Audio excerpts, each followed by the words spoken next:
అందరికీ నమస్కారం. ఆషాఢ మాసం విశిష్టత గురించి చిన్నగా ఈ వీడియోలో తెలుసుకుందాం. చాలా మందికి అసలు ఆషాఢ మాసం మంచిదా కాదా అని సందేహం ఉంటుంది. ఎందుకంటే ఆషాఢ మాసాన్ని శూన్యమాసం అంటారు కాబట్టి. అందుకే ఈ మాసంలో వివాహాది శుభకార్యాలు చేయరండి. కానీ మీరు అనుకునే అంత చెడ్డది మాత్రం ఆషాఢ మాసం కాదు. ఎందుకంటే ఈ ఆషాఢ మాసంలో చాలా చాలా పర్వదినాలు ఉన్నాయి. అవేంటో కూడా నేను మీకు ఈ వీడియోలో తెలియజేస్తాను. ఆషాఢ శుద్ధ ఏకాదశి విష్ణు ఆరాధనకు అత్యంత ముఖ్యమైన తిథి. దీన్ని తొలి ఏకాదశి అని కూడా అంటారు. ఆషాఢ పౌర్ణమి నాడే గురు పౌర్ణమిగా కూడా జరుపుకుంటారు. తెలంగాణలో గ్రామ దేవతలకు ప్రతి ఇంటి నుంచి వైభవంగా బోనం అర్పించే బోనాలు మొదలయ్యేది కూడా ఈ ఆషాఢ మాసంలోనే అండి. అమ్మలుగన్న అమ్మ, ముగ్గురమ్మల మూలపటమ్మ, జగజ్జనని, సకల జీవులకు ఆహారం అందించిన శాకాంబర దేవిగా దేశమంతటా దర్శనమిచ్చేది ఆషాఢంలోనే.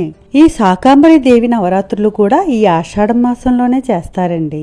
సమస్త జగత్తుకి పరిపాలకుడైన పూరి జగన్నాథుడి రథయాత్ర కూడా ఈ మాసంలోనే చేస్తారు. కొత్తగా పెళ్ళైన దంపతులను దూరంగా ఉంచుతారు అంటే దాని అర్థం ఆషాఢ మాసం ఏదో చెడు చేస్తుందని కాదండి.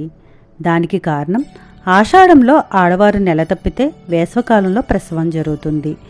మన దేశంలో వేసవిలో ఎండలు ఎక్కువ. అప్పుడే పుట్టిన బిడ్డకు ఈ వేడి వాతావరణం బాగా ఇబ్బంది. అంతేకాకుండా ఆరోగ్యం మీద కూడా ప్రభావం ఉంటుంది. తల్లి బిడ్డ ఆరోగ్యానికి శ్రేయస్కరం కాదు. అందుకే ఆషాఢ మాసంలో కొత్త దంపతుల్ని మన పెద్దలు దూరంగా ఉంచుతారు. అంతేకాని ఆషాఢ మాసం మంచిది కాదు, ఏదో చెడు చేసేస్తుంది అని మాత్రం కాదండి. మరి ఇన్ని మంచి రోజులు ఉన్న ఆషాఢ మాసం మంచిదే కదండి. ప్రతి ఒక్క ఆచారం వెనుక ఒక్కో మంచి కారణం, ఒక్కో మంచి ప్రయోజనం ఉంది. అందుకే మనం అందరం మన ఆచార సంప్రదాయాల్ని గౌరవిద్దాం, పాటిద్దాం. అలాగే ఇప్పటి వరకు మన ఛానల్ ఎవరైనా సబ్స్క్రైబ్ చేసుకొని వారు ఉంటే ఇలాంటి మంచి మంచి ఇన్ఫర్మేషన్ వీడియోస్ కోసం ముందుగా నా ఛానల్ సబ్స్క్రైబ్ చేసుకోండి. అలాగే లైక్, కమెంట్ మాత్రం మర్చిపోవద్దండి.